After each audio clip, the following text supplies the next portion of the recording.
কি ব্যাপার, চুপ করে থাকবা, কথা বলবো না? কথা, আমি তোমার সাথে কথা বলতেছি। দিয়ে তোমার হাতটা দাও। হাতটা দাও না, এমন করতেছো কেন? তোমার হাতকে আমি খেয়ে ফেলবো? আমাকে দেখে তোমার বাঘ ভাল্লুক মনে হয়? ছাছ, বুঝলো?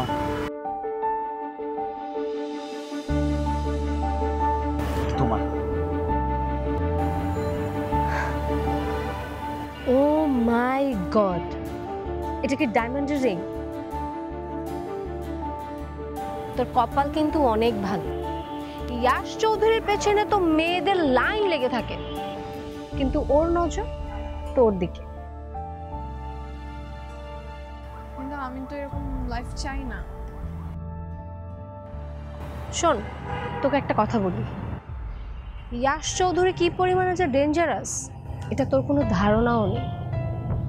তুই যদি ওর মনের মতো করে চলিস তাহলে ও তোকে রানী বানিয়ে রাখবে, আর যদি ওর মনের বিরুদ্ধে যাস তাহলে তোর জীবনটা একেবারে নষ্ট করে দেবে। এখন তুই ভালো জানিস তুই কি করবি।